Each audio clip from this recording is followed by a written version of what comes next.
Bonjour à tous, j'espère que vous allez bien, j'espère que votre confinement se passe bien. Je fais cette petite vidéo pour répondre à pas mal de mails que j'ai reçus concernant le devoir que je vous ai envoyé à faire, là, le carnet d'entraînement que je vous ai demandé de remplir et de me renvoyer.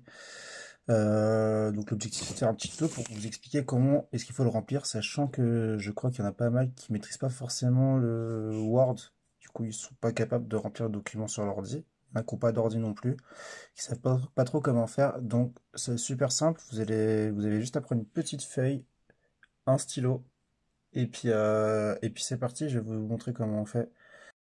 Donc tout d'abord, pour comprendre cette vidéo, il faut que vous ayez vu le programme d'entraînement numéro un de la séance numéro un donc du jour un que je vous ai publié là aujourd'hui aussi.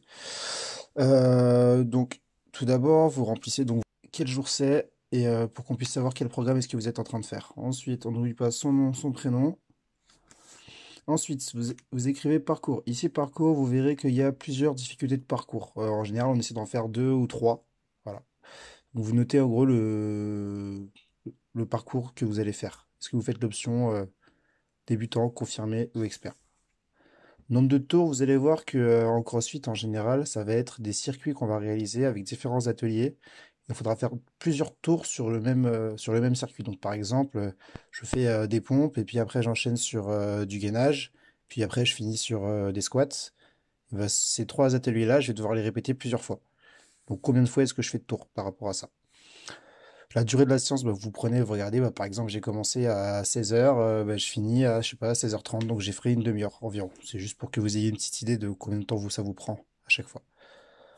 Ensuite, c'est là où ça devient un peu plus compliqué. Donc vous avez vu, il y a plein de cases, un gros tableau. C'est pas si compliqué que ça en réalité. Là, je me suis basé sur le programme d'entraînement numéro un donc de la semaine un. Vous allez voir, il y a beaucoup d'exercices à réaliser normalement. Ce sera plutôt 5-6 exercices à chaque fois par jour. Donc vous devrez faire 5 ou 6 lignes à chaque fois. Donc une ligne qui écrit exercice, là vous notez le nom de l'exercice que vous allez réaliser. Donc par exemple le circuit du parcours 1, au début on va commencer par la chaise. Donc là j'écris chaise. Ensuite ça va être des pompes sur les genoux. Donc j'écris pompe, genoux, etc. etc. etc. Voilà, ça c'est le premier truc. Deuxième chose, temps de travail ou répétition. Vous allez voir que des fois on va fonctionner par temps de travail. C'est-à-dire par exemple je vais vous demander de réaliser des pompes pendant 30 secondes.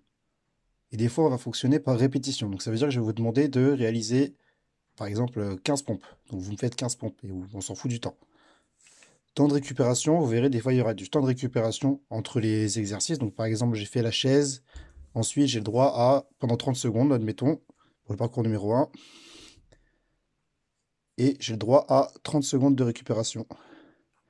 Avant de commencer le deuxième exercice qui va être pompe sur les genoux. Que je vais réaliser aussi 30 secondes. Et j'aurai droit à 30 secondes de récupération. Voilà. Donc ça, vous le faites avant votre séance. Programmez votre séance, ça s'appelle. Vous continuez comme ça, vous faites ça pour tous les exercices. À la fin de la séance, enfin pendant la séance, déjà, vous demandez de surveiller votre fréquence cardiaque. C'est-à-dire que si vous pouvez, entre chaque atelier, à la fin de l'exercice, par exemple, là j'ai fait la chaise pendant 30 secondes, à la fin de la chaise, j'ai 30 secondes de récup, donc je peux mesurer ma fréquence cardiaque. Comment est-ce que je fais? Je mets ma main sur mon cou, comme ça, là, je compte 15 secondes. Je compte le nombre de battements de mon cœur que ça fait. Et ensuite, derrière, je multiplie par 4. Donc, je compte le nombre de battements par 15 secondes. Je multiplie par 4 et ça me donne le nombre de fréquences par minute.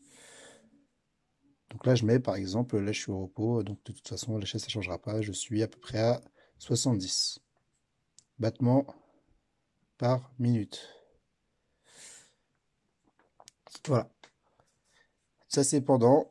Vous écrivez pas pendant, bien sûr, hein, vous retenez. Et puis, à la fin, vous l'écrirez. C'est pour chaque atelier.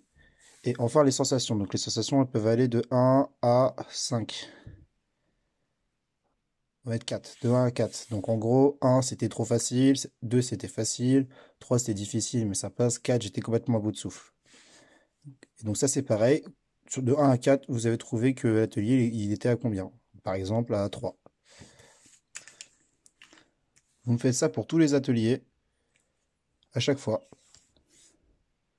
Une fois que c'est rempli, bah, vous pouvez passer sur la séance d'après ou passer à la feuille d'après. Vous avez juste ça à remplir. Il y a 4 trucs. Un, 2, 3, 4, 5. Excusez-moi, 5 trucs à remplir à chaque fois. Vous remplissez ça et moi, ça me permet de savoir ce que vous avez fait ou pas aujourd'hui. Tout simplement. Merci bien.